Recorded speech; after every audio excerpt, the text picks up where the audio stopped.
दोस्तों कल हिंदी दिवस है और अज हिंदी दिवस तो एक दिन पहला मैं दो कहानियां का जिक्र करना चाहना हाँ। वैसे पंजाबी साहित्य में पढ़ने वाले लोग ये जानते होंगे कि पंजाबी साहित्य या पंजाबी समाज या पंजाबी जीवन बारे सिर्फ और सिर्फ पंजाबी लेखकों ने नहीं लिखा। उस तो अलावा हिंदी के जो बहुत मकबूल जो फेमस राइटर ने उन्होंने भी पंजाबी पिछोकड़ बारे, पंजाबी समाज बारे या पंजाबी दुख तकलीफ़ों बारे लिखा है। और सब तो वड्डी तकलीफ़ जो पंजाबी साहित्य में पढ़ने वाले या पंजाबी समाज के लोग वो जानते हैं कि साड़ी सब तो वड्डी तकलीफ वंड का समा सी, जिस टाइम देश वंडिया गया 1947 का विभाजन।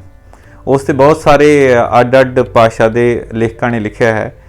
अज मैं अज्ञेय जी जिन्हों बारे असी स्कूल च पढ़िया भी है कि सच्चिदानंद, हीरानंद, वात्स्यन अज्ञेय जो हिंदी के बहुत ही अच्छे राइटर ने जिन्होंने मनोविश्लेषणवादी लेखक वजों भी जाना जाता है। उन्हों दियां दो कहानियां का मैं जिक्र करांगा और दोनों कहानियां का जो आधार है, जो प्लॉट है, वो पार्टीशन है, विभाजन है।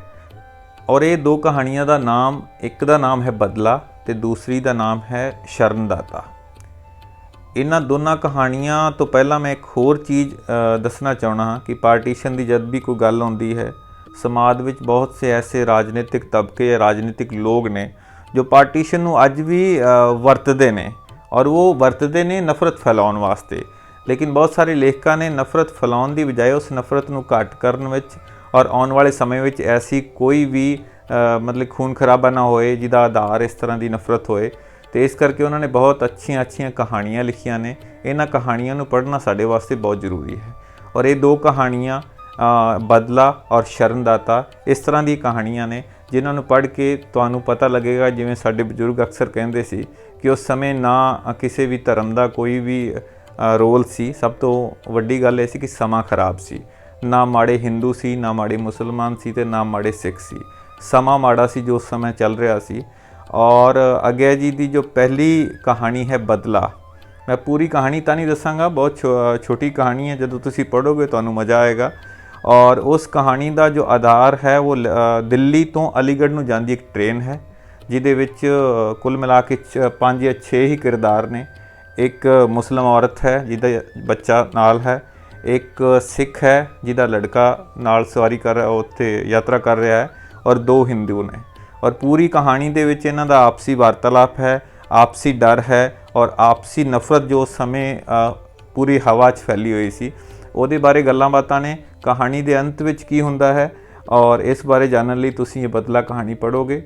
बहुत ही शानदार कहानी लिखी गई है। और दूजी कहानी है शरणदाता, जिहदी पिठभूमि पाकिस्तान दिखाई गई है।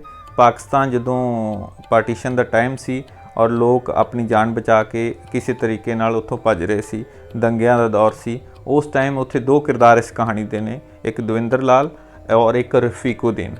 जदों दविंदर लाल अपना पिंड छड्डण लगदा है और उसका दोस्त रफीकुद्दीन उन्होंने रोकता है और कहता है कि ये साडे लिए बहुत शर्म की गल है कि जे साडे हुंदियां साडे भरा इस तरह रातों रात इत्थों भज्जण।